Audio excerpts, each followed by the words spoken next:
Hello everyone, एक बार फिर से आप सभी का स्वागत है गाइडेंस प्रोग्राम में। गाइडेंस प्रोग्राम के अंतर्गत हमने यूपीएससी का सिलेबस डिस्कस करना प्रारंभ किया था और सामान्य अध्ययन पेपर थर्ड में आज हम अंतिम विषय वस्तु को यहाँ पर चर्चा करेंगे। सामान्य अध्ययन पेपर थर्ड में हमने अर्थव्यवस्था को, विज्ञान प्रौद्योगिकी को, पर्यावरण एवं आपदा प्रबंधन को अब तक देख लिया है। अंतिम विषय वस्तु इसमें है आंतरिक सुरक्षा। आंतरिक सुरक्षा की विषय वस्तु को देखेंगे और क्या क्या है इसके अंतर्गत, क्या क्या चीज़ें हम इसका अध्ययन करते हैं इनके में। पिछले 5 वर्षों का मेंस में कितने क्वेश्चन आए हैं। जैसा कि आप जानते हैं आंतरिक सुरक्षा सिर्फ मुख्य परीक्षा में ही पूछा जाता है, इसलिए उससे संबंधित जो क्वेश्चन हैं मेंस में कितने पूछे गए हैं। उसके बाद प्रश्न की प्रकृति कैसी रही है, जो मेंस में प्रश्न पूछे गए हैं वो किस तरीके के क्वेश्चन पूछे गए हैं, ज़्यादातर क्या आधार है क्वेश्चन पूछने का। उसके बाद आप इसका अध्ययन कैसे करेंगे, अध्ययन रणनीति क्या होगी, और यहाँ पर आपको स्रोत बताया जाएगा कि कैसे आप यहाँ पर इसको पढ़ेंगे। तो सबसे पहले समझने की कोशिश करते हैं विषय वस्तु को। सिलेबस क्या है आंतरिक सुरक्षा का। आप यूपीएससी का सिलेबस अगर आप वहाँ पर निकालते हैं, आपके पास है, जैसा मैं पहले भी कहता हूँ सिलेबस ज़रूर होना चाहिए। तो सिलेबस में यहाँ पर कुछ पॉइंट्स दिए हुए हैं। पहला पॉइंट दिया हुआ है विकास व फैलते उग्रवाद के मध्य संबंध। मूलतः यहाँ पर उग्रवाद क्या है, जैसे नक्सलवाद है, विप्लववाद है और वामपंथी विचारधाराएं हैं, नक्सलवादिता है। तो यहाँ पर जो इस तरीके की समस्याएं हैं भारत में क्षेत्रीय स्तर पर, वहाँ पर विकास के साथ यहाँ पर उग्रवाद जैसी जो संबंध है, विकास का न होने के कारण क्या ये समस्याएं उत्पन्न हुई हैं, और विकास अगर किया जा रहा है तो उन क्षेत्रों में कैसे यहाँ पर सामंजस्य स्थापित किया जाए, उग्रवाद की जो समस्याएं हैं उसको कैसे नियंत्रित किया जाए, उग्रवाद से जुड़े संगठन कौन कौन से हैं, वो किस तरह की समस्याएं उत्पन्न करते हैं। तो वहाँ पर इस विषय वस्तु का हम अध्ययन पहले टॉपिक के अंतर्गत करते हैं। यहाँ पर जो प्रश्न इससे पूछे गए हैं पिछले 5 सालों में, 2015 में इससे एक क्वेश्चन आया है, 16 में एक भी नहीं है, 17 में एक है, 18 में एक है और 19 में एक भी क्वेश्चन नहीं है। तो पिछले 5 साल में 3 क्वेश्चन यहाँ से पूछे गए हैं। दूसरा टॉपिक है आंतरिक सुरक्षा के लिए चुनौती उत्पन्न करने वाले शासन विरोधी तत्व, अर्थात ऐसे अभिकर्ता समूह या गैर अभिकर्ताएं जो कि किसी न किसी संगठन को वहाँ पर सहयोग दे रहे होते हैं, उनकी फंडिंग कर रहे होते हैं, पैसा मुहैया कराते हैं, बंदूक इत्यादि हैं, या फिर सामाजिक में अराजकता उत्पन्न करते हैं, उनका सपोर्ट सिस्टम उत्पन्न करते हैं। तो ये सारी चीज़ों जो वहाँ पर एक भूमि कार्यकर्ताएँ हैं, उनकी फंडिंग करने की समस्याएँ हैं। तो इस तरह के जो शासन विरोधी तत्व हैं उनकी क्या भूमिका है, इसको हम इस टॉपिक में पढ़ते हैं। और यहाँ पर अगर हम देखें 2015 में मेंस में एक क्वेश्चन भी नहीं आया था, 16 और 17 में यहाँ पर एक क्वेश्चन पूछा गया, 18 में फिर से एक भी क्वेश्चन नहीं है और 19 में एक क्वेश्चन यहाँ पर फिर से पूछा गया। तो पिछले 5 साल में इस टॉपिक से भी 3 क्वेश्चन यहाँ पर पूछे गए हैं। इसके बाद अगला टॉपिक आता है संचार नेटवर्क चुनौती, मीडिया और सोशल नेटवर्किंग साइटों की भूमिका। अर्थात जैसे कि सोशल नेटवर्किंग साइट्स हैं, आपकी एफबी हो गई, आपका इंस्टा हो गया, ट्विटर हो गए, इस तरह के बहुत सारे सोशल नेटवर्किंग साइट है, प्लस आपकी मीडिया जो संस्थान हैं और संचार जो नेटवर्क है, कम्युनिकेशन सिस्टम है, तो उनके माध्यम से किस प्रकार की चुनौतियाँ उत्पन्न होती हैं, किसी को वहाँ पर टारगेट कैसे किया जाता है। अराजकता तो जो होते हैं कि आपने कई बार देखा होगा फेक न्यूज़ फैलाई जाती है, संप्रदायवाद की समस्या उत्पन्न की जाती है, आतंकियों से वहाँ पर वार्तालाप की जाती है कोडिंग के माध्यम से, और वहाँ पर पुलिस या जो होते हैं आतंकी जो सोचें इनक्रिप्टेड कोड होता है, जैसे व्हाट्सएप अगर आप देखें हैं तो वहाँ पर इनक्रिप्शन होता है जिसके माध्यम से 2 लोगों के बीच की बात कोई तीसरा माध्यम नहीं जान सकता है। तो इस तरह की जो सुरक्षा चुनौतियां हैं इसके कारण किस तरीके की समस्याएं उत्पन्न होती हैं। और वहाँ पर अगर हम देखें इस टॉपिक से जो क्वेश्चन है पिछले 5 साल में 2015 में से एक क्वेश्चन पूछा गया, 16-17 में एक भी क्वेश्चन नहीं है और 18-19 में एक क्वेश्चन है। तो पिछले 5 साल में इस टॉपिक से भी आपको 3 क्वेश्चन देखने को मिलते हैं। इसके बाद साइबर सुरक्षा और धन शोधन की चुनौती, जो मूलतः अगर हम देखें तो ये पूरा टॉपिक एक ही है। यहाँ पर साइबर सुरक्षा जो कि आपको वर्तमान समय हम देखते हैं कि साइबर अटैकिंग, हैकिंग की एक बहुत बड़ी प्रॉब्लम होती है। खुफिया जानकारी हासिल करने के लिए या सरकार की जो भी योजनाएं हैं वहाँ पर पहुँच जानकारी के लिए प्रमुख जो होते हैं व्यक्ति और संस्थानों से संबंधित जानकारी को चुराया जाता है और वहाँ पर अटैक करके उनको लीक करना है या फिर उनके अकाउंट से पैसे निकाल लेना है, फंड को एक स्थान से दूसरे स्थान ट्रांसफ़र करना है। तो इस तरीके की जो चुनौतियाँ हैं वो हम साइबर सुरक्षा और धन शोधन चुनौतियों के अंतर्गत पढ़ते हैं। पिछले 5 साल में सिर्फ एक क्वेश्चन यहाँ पर पूछा गया है, वो भी 2017 में एक क्वेश्चन यहाँ पर धन शोधन से रिलेटेड आया है, साइबर सिक्योरिटी से लेकर आया है। इसके बाद आता है अगला जो टॉपिक है सीमावर्ती चुनौती, प्रबंधन, संगठित अपराध और आतंकवाद। तो यहाँ पर जो भारत की भौगोलिक सीमा लगती है जिन क्षेत्रों के साथ, वहाँ पर उनकी सीमा संबंधी क्या समस्याएं हैं, जैसे म्यांमार के साथ है, बांग्लादेश के साथ है, पाकिस्तान के साथ है, नेपाल के साथ है। तो इन देशों के साथ जो समस्याएं हैं, आप श्रीलंका हो गया, चाइना हो गया, तो सीमावर्ती क्या क्या चुनौतियाँ हैं। इसके अतिरिक्त यहाँ पर इनका प्रबंधन, सीमा का प्रबंधन कैसे किया जाता है, प्रबंधन करने के दौरान यहाँ पर संगठित अपराध की क्या स्थिति है, जो मानव तस्करी होती है, मादक पदार्थों के स्थान से दूसरे स्थान ट्रांसफर की स्थिति होती है, बंदूकों की एक स्थान से दूसरे स्थान जो आवाजाही होती है। तो इस तरह की जो संगठित अपराध की समस्याएं होती हैं और साथ ही साथ आतंकवाद जो घुसपैठ की समस्या होती है, तो ये जो सारी समस्याएं हैं जो सीमावर्ती चुनौतियों के अंतर्गत हम यहाँ पर टॉपिक में पढ़ते हैं। यहाँ पर अगर मैं बात करूँ पिछले 5 साल में कितने क्वेश्चन पूछे गए हैं, तो 2015 में अगर हम देखें तो एक ही क्वेश्चन आया है, लेकिन 16 में यहाँ पर 2 क्वेश्चन पूछे गए, 17 में 1 क्वेश्चन है, 18 में 1 क्वेश्चन है और 19 में 2 क्वेश्चन है। तो अगर हम देखें जो सबसे ज़्यादा कंटिन्यूटी है, सबसे मतलब हर साल इस टॉपिक से क्वेश्चन पूछे गए हैं और कई बार 2 क्वेश्चन भी एक साल में पूछे गए हैं। तो one of the important topic है आपके आंतरिक सुरक्षा के अंतर्गत और इसलिए इसको सबसे ज़्यादा महत्व भी दिया जाता है। कारण भी आपको पता है, कहीं ना कहीं जो आंतरिक सुरक्षा के लिए जो सबसे बड़ा मुद्दा है वो सीमावर्ती चुनौतियां ही हैं और खासकर आतंकवाद एक बहुत बड़ी समस्या है सीमावर्ती क्षेत्रों में, और मादक पदार्थों की तस्करी है, मानव तस्करी, तो ये सारी जो चीज़ें होती हैं ये यहीं पर होती हैं सीमावर्ती क्षेत्रों से, और इसलिए टॉपिक यहाँ पर सबसे ज़्यादा पूछा जाता है। एट द लास्ट यहाँ पर जो दिखा हुआ है विभिन्न सुरक्षा बल संस्थाएं और अधितेज, जैसे कि आपका BSF यहाँ पर आती है, ITBP आती है, तो यहाँ पर जो ये असम राइफल्स हैं, तो इस तरह की जो हमारे सुरक्षा बल हैं, सुरक्षा बलों के साथ साथ इनकी कौन कौन संस्थाएं हैं, कैसे काम करते हैं और इनसे संबंधित कानून क्या हैं, जैसे कि इनको क्या क्या अधिकार प्राप्त हैं सीमावर्ती क्षेत्रों में, वो किस तरीके इसका उपयोग करते हैं, कई बार इनका मानवाधिकार के आधार पर इनका विरोध भी किया जाता है। तो इस तरह की जो समस्याएं इनसे रिलेटेड हैं, साथ ही इनकी चुनौतियाँ हैं, उनको हम इस टॉपिक के अंतर्गत पढ़ते हैं। और 2015 और 16 में यहाँ पर एक क्वेश्चन इस टॉपिक से पूछा गया, लेकिन 17, 18 और 19 में यहाँ पर एक भी क्वेश्चन इस टॉपिक से नहीं पूछा गया है। तो ये तो हमने देख लिया, सिलेबस को समझ लिया क्या है और पिछले 5 वर्षों में किस टॉपिक से कितने क्वेश्चन पूछे गए हैं।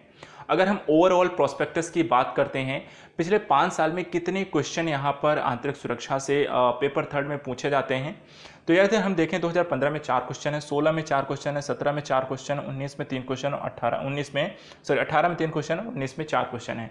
तो एवरेज मान के चलिए 4 क्वेश्चन आपको आने ही आने हैं, कंपलसरी है, तो इसलिए इस टॉपिक को अच्छे से हमें अध्ययन करना है। लेकिन जब हम बात करते हैं कि अध्ययन करना है तो कैसे करेंगे, तो अध्ययन करने के लिए सबसे पहले ये समझ लेते हैं इन टॉपिक से जो क्वेश्चन पूछे जा रहे हैं उनके प्रश्न पूछने की आधार अर्थात प्रकृति कैसी है। प्रश्न की प्रकृति को देखें तो कई तरीके के क्वेश्चन पूछे जाते हैं। नीति एवं योजना आधारित क्वेश्चन इसमें पूछे गए हैं, जैसे कि साइबर डोम परियोजना के बारे में क्वेश्चन पूछा गया, राष्ट्रीय साइबर सुरक्षा नीति से रिलेटेड वहां पर क्वेश्चन पूछे गए। इसके अलावा संगठन समूह आधारित चुनौतियों को पूछा गया। कैसे संगठन समूह, जैसे कि भूमि ऊपरी कार्यकर्ता है, जो संगठनों को, आतंकी संगठनों को धन मुहैया करा रहे हैं, उनके लिए वहाँ पर जैसे जम्मू कश्मीर में हम देखें तो वहाँ पर पत्थरबाजी की स्थिति होती है, तो वो कौन करते हैं, वहाँ पर आतंकियों को समर्थित करने वाले संगठन लोग हैं, वहाँ पर कार्यकर्ता हैं, वही लोग यहाँ पर काम करते हैं। इसके अलावा ISIS जो होते हैं, यहाँ पर जो आतंकी संगठन है वो आया है, तो वहाँ पर एक नया आतंकी संगठनों की इस तरह की भूमिका क्या है, वो किस तरीके से भारत को नुकसान पहुँचा सकते हैं, उससे रिलेटेड क्वेश्चन है। इसके अलावा गैर राज्य अभिकर्ताएं समूह जैसे NGOs होती हैं जो वहाँ पर फंडिंग कर रही होती हैं ऐसे संगठनों को, तो वो किस तरीके से एक चुनौती है और उनको किस तरीके से हमारे राष्ट्र की सुरक्षा और एकता और अखंडता को बनाए रखने के लिए उनके खिलाफ किस तरह की रणनीति होनी चाहिए। इसके अलावा भीड़ हिंसा का लगातार बढ़ना, वो भी कहीं ना कहीं एक सहारा लिया जाता है कि वहाँ पर हम आंतरिक सुरक्षा के लिए चुनौतियाँ उत्पन्न करती है भीड़ हिंसा, किसी को भी पकड़ती, किसी भी आरोप मार देती है और पता चलता है बाद में वो वैसा नहीं था जैसे आधार पर उसको मार दिया गया। तो इस तरह की जो चुनौतियाँ हैं वो भी आंतरिक सुरक्षा के लिए एक बड़ी चुनौती आती हैं। इसके अलावा कुछ रिपोर्ट आधारित भी क्वेश्चन पूछे गए, जैसे कि यहाँ पर श्री कृष्णा समिति रिपोर्ट बनाई गई थी जिसमें साइबर सुरक्षा के संदर्भ से जो डाटा को सुरक्षित रखने को लेकर एक क्वेश्चन, किस तरीके से साइबर डाटा को सुरक्षित रखा जाएगा, उसको लेकर क्या प्रावधान होने चाहिए, तो वहाँ पर श्री कृष्णा समिति रिपोर्ट ने क्या सुझाव दिए हैं, उससे रिलेटेड क्वेश्चन है। इसके अलावा यहाँ पर सुधार और रणनीतियों को रिलेटेड क्वेश्चन है, जैसे कि वामपंथी उग्रवाद को किस तरीके से मुख्य धारा में हम शामिल कर सकते हैं, उसको लेकर क्या रणनीति होनी चाहिए, क्या सुधारात्मक रणनीतियाँ अपनाई जानी चाहिए, उसको लेकर क्वेश्चन है।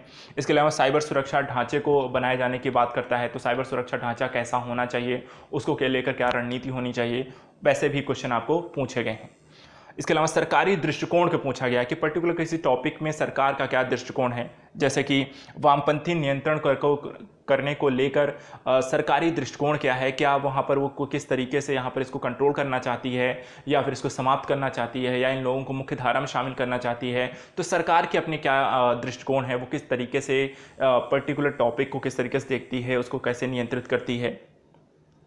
इसके अलावा कानूनों को लेकर भी क्वेश्चन है, जैसे कि यूएपीए है, आसफा कानून है, तो ये जो कानून बनाए गए थे, इन कानूनों की क्या भूमिका है, कितना अच्छा प्रयोग हो रहा है, क्या समस्याएं इनके साथ, क्या हटाना चाहिए, नहीं हटाना, जैसे जैसे कई सारे पक्ष विपक्ष में क्वेश्चन बनते हैं। इसके अलावा सीमावर्ती चुनौतियां हैं, जैसे कि सीमावर्ती राज्यों से आतंकवादी कह सकते हैं आतंकी घटनाएं हैं, अफीम की तस्करी हो गई या मादक पदार्थों की तस्करी हो गई, धन शोधन की समस्या हो गई, एवं सीमावर्ती क्षेत्रों में जो होती है माओवाद की जो समस्या हो गई। तो सीमावर्ती जो चुनौतियां हैं यहाँ पर, इन जो अलग अलग प्रकार की चुनौतियां हैं, इनको किस तरीके से हमारे लिए समस्या उत्पन्न करती हैं, इनको नियंत्रण करने के लिए हमारे पास क्या उपाय हैं, क्या अपनाना चाहिए, किस तरह का सहयोग होना चाहिए, तो उससे रिलेटेड यहाँ पर सीमावर्ती चुनौतियों को लेकर क्वेश्चन है। साथ ही नए विचार एवं प्रयोगों को वहाँ पर भी क्वेश्चन का आधार बनाया जाता है, जैसे कि एक नया विचार था कि आतंकवाद एक उद्योग के रूप में स्थापित हो चुका है, व्याख्या कीजिए, वहाँ पर विश्लेषण करिए। तो अब हम आतंकवाद तो पढ़ते हैं, लेकिन आतंकवाद एक उद्योग के रूप में ये एक नई विचार है, यहाँ पर ऐसा देखा ही नहीं जाता था, तो यहाँ पर ऐसे विचारों को भी क्वेश्चन पूछा गया है। साथ ही नए प्रयोगों को भी क्वेश्चन बनाया गया है, जैसे कि भारत सरकार के द्वारा यहाँ पर शल्य प्रहार और उग्र अनुसरण की घटनाएं, जैसे कि यहाँ पर आपने उरी मूवी देखी होगी, तो वहाँ पर जो घटना करते हैं वहाँ पर वो एक तरह के शल्य प्रहार ही था, और इस तरह की घटनाएं जो होती हैं, सर्जिकल स्ट्राइक जिसको हम बहुत अंग्रेजी में ज़्यादा बोलते हैं, तो इस तरह के नए प्रयोग भी यहाँ पर क्वेश्चन के आधार बनाए गए हैं। तो अगर हम क्वेश्चन के आधार देखें तो बहुत वर्सटाइल क्वेश्चन पूछे गए हैं, और वर्सटाइलिटी यहाँ पर अगर हम देखें तो नीति है, योजना है, रिपोर्ट है, संगठन समूह आधारित चुनौतियाँ हैं, तो सीमावर्ती चुनौती भी है, सरकारी दृष्टिकोण है, तो सरकार के द्वारा बनाए गए कानून से भी क्वेश्चन है, साथ ही यहाँ पर सुधार कैसे रणनीतियाँ अपनाई जानी चाहिए। तो कई अलग अलग तरीके के क्वेश्चन यहाँ पर पूछे जाते हैं, और इसलिए आंतरिक सुरक्षा जो विषय वस्तु है उसको हमें वर्सटाइल तरीके से भी पढ़ना चाहिए। तो आपकी जो पढ़ने की जो अध्ययन रणनीति होगी वो कैसी होगी? अगर हम यहाँ पर क्वेश्चंस को देखें तो सीमावर्ती चुनौतियाँ अगर आपको पता है, वहाँ पर सीमाएं आपको अगर अच्छे से नॉलेज नहीं है, आपको वहाँ पर चुनौतियाँ क्या क्या हैं, कैसे भौगोलिक चुनौतियाँ हैं, उसके लिए आपको आंतरिक सुरक्षा विषय के साथ साथ आपकी भौगोलिक जानकारी अच्छी होनी चाहिए, तो भूगोल की नॉलेज होनी चाहिए। साथ ही यहाँ पर एक अंतर विषयक दृष्टिकोण की अवधारणा विकसित करें, अर्थात विषय को अलग अलग दृष्टिकोणों के साथ जोड़कर पढ़ें, और इसके लिए आपको आंतरिक सुरक्षा की मूलभूत जो अवधारणा है, बेसिक कॉन्सेप्ट्स हैं, उनको समझना बहुत ज़रूरी है कि बेसिक कॉन्सेप्ट क्या है, आंतरिक सुरक्षा होता क्या है, किस तरीके से यहाँ पर संगठन क्या, सरकार क्या भूमिका है, नियंत्रित करना क्यों ज़रूरी है, तो जो बेसिक कॉन्सेप्ट हैं वहाँ पर उनको समझना ज़रूरी है। इसके अलावा बहुविषयक एवं बहुआयामी अध्ययन की रणनीति अपनाइए आंतरिक सुरक्षा के अध्ययन के लिए। कैसे? जो बहुविषयक कहने का मतलब यहाँ पर भौगोलिक जानकारी भी होनी चाहिए, क्योंकि सीमावर्ती क्षेत्रों के बारे में पूछा जाता है, तो सीमाओं की अच्छी नॉलेज होनी चाहिए। समाज एवं संस्कृति से रिलेटेड क्वेश्चन है, तो यहाँ पर अगर हम देखें मानव तस्करी की घटनाएं हैं, मादक पदार्थों के द्रव्य का सेवन है, तो समाज कैसा है, वो किन चीज़ों की ओर ज़्यादा वहाँ पर अग्रसरित हो रहा है, आतंकवादियों को लेकर भूमि उपरिकर्ता वहाँ पर सहयोग करते हैं, तो वहाँ पर आपकी समाज एवं संस्कृति कैसी है।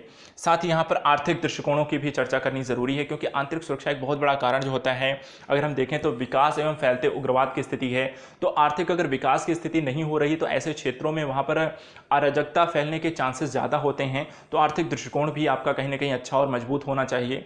साथ ही अंतर्राष्ट्रीय परिदृश्य जो होगा उसकी भी नॉलेज आपके पास होनी चाहिए, क्योंकि भारत म्यांमार के साथ सीमा लगती है, तो वहाँ पर उनके मध्य संबंध कैसे हैं, भारत नेपाल के मध्य संबंध कैसे हैं, बांग्लादेश के साथ संबंध कैसे हैं, वहाँ पर सीमावर्ती क्षेत्रों के लेकर यहाँ पर क्या समस्याएं, इनके बीच किस तरीके का सहयोग है, तो अंतर्राष्ट्रीय परिदृश्य से संबंधी भी आपके पास अच्छी नॉलेज होनी चाहिए।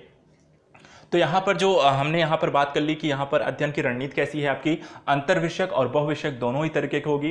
कुछ विषयों की आपकी नॉलेज होनी चाहिए, जिसमें भूगोल, समाज, संस्कृति, आर्थिक परिदृश्य और अंतर्राष्ट्रीय परिदृश्य की भी नॉलेज होनी चाहिए। और विषय के मूलभूत कॉन्सेप्ट को आपको यहाँ पर समझना होगा। उसके लिए आपको रिसोर्स यहाँ पर जो स्रोत होगा, इसके लिए आप एक बुक ले सकते हैं। बुक का नाम है भारत की आंतरिक सुरक्षा संबंधी चुनौतियाँ। अशोक कुमार जी जो भूतपूर्व यहाँ पर जो आपके IPS भी रह चुके हैं, तो उन्होंने ये बुक लिखी है, और इनकी इस बुक को आप यहाँ पर ले सकते हैं, पढ़ सकते हैं, वहां पर भारत की आंतरिक सुरक्षा की विषय वस्तु को समझने हेतु। इसके अलावा करंट के लिए आप करंट मैगजीन लेकर पढ़ सकते हैं, करंट को लेकर। साथ ही यहाँ पर गृह मंत्रालय का आंतरिक सुरक्षा प्रभाग होता है, जहां से आपको आंतरिक सुरक्षा से संबंधित सभी प्रकार की नई गतिविधियों के बारे में जानकारी मिलेगी। इसको लेकर करंट में आपको पढ़ना क्या क्या है, किन विषय वस्तुओं को ध्यान रखना है, उसको समझ लेते हैं। देखिए, कोई भी योजना और नीति सरकार के द्वारा आंतरिक सुरक्षा को लेकर बनाई जाती है, उसको ध्यान देना है। कोई नई रिपोर्ट आती है या समिति का गठन किया जाता है आंतरिक सुरक्षा के परिदृश्य में, तो उसको वहाँ पर ध्यान देना है। नए कानून एवं कोई नई संस्था या उससे संबंधित कोई नए डेवलपमेंट होते हैं संस्थाओं से रिलेटेड, तो वहाँ पर उनको ध्यान से पढ़ना है। किसी प्रकार के नए समझौते या अनुबंध किए गए किन्हीं दो देशों के मध्य या किन्हीं दो जैसे कि उग्रवाद या वामपंथी संगठनों के मध्य, तो वहाँ पर इस प्रकार के अनुबंध समझौते क्या हैं, किसके क्या प्रभाव होंगे, क्या चुनौतियाँ हैं, उनको वहाँ पर ध्यान देना है। और साथ ही साथ समस्याओं को ध्यान देना है, जैसे कि नक्सलवादिता है, मादक पदार्थ की तस्करी है, धन शोधन है, आतंकवाद है। तो इस तरह की जो समस्याएं हैं या इनके द्वारा कहीं बीच बीच में आपको देखने जाते हैं कहीं आतंकवादी घुसपैठ हुई है तो वहाँ पर कुछ जवान मारे गए, फिर भारत ने रिटेलिएट किया, इसी तरह वामपंथियों नक्सलवादियों ने यहाँ पर कहीं ना कहीं विस्फोट कर देते हैं, तो कई सारे हमारे जवानों को या अर्धसैनिक बलों की वहाँ पे मृत्यु होती है। तो इस तरह की जब घटनाएं होती हैं तो पर्टिकुलर वो टॉपिक हाईलाइटेड हो जाता है, तो ऐसी प्रकार की जो समस्याएं उत्पन्न हो रही हों करंट में, उनको भी ध्यान देना है। तो यहाँ पर हमने देख लिया कि अध्ययन की रणनीति करंट को लेकर क्या होनी चाहिए और आपका विषय को लेकर क्या होनी चाहिए। स्रोत मैंने आपको बता दिया, प्रश्न की रणनीति हमने समझ ली, विषय वस्तु को समझ लिया, प्रश्न की प्रकृति को समझ लिया। तो इस तरीके से हमने आज यहाँ पर आंतरिक सुरक्षा विषय वस्तु को कंप्लीट कर लिया है। इसके अध्ययन विश्लेषण और विश्लेषण रणनीति हमने यहाँ पर कंप्लीट की है। तो यहाँ पर आज सामान्य अध्ययन पेपर 3 कंप्लीट हो जाता है गाइडेंस प्रोग्राम के अंतर्गत, और अंतिम विषय वस्तु आपका बचता है सामान्य अध्ययन पेपर 4, जिसमें सिर्फ नीति शास्त्र एक विषय है। तो उसको लेकर हम नेक्स्ट वीडियो में मिलेंगे। आज के लिए इतना ही रखते हैं, मिलते हैं नेक्स्ट वीडियो में नीति शास्त्र विषयक चीज़ों को चर्चा करेंगे। आई होप आपको ये पसंद आएगा और आप इसको अच्छे से प्रयोग करते हुए इसका लाभ उठाएंगे और आंतरिक सुरक्षा विषय वस्तु की एक अच्छी तैयारी करेंगे। Thank you so much. Next video मिलते हैं नीति शास्त्र की वीडियो के।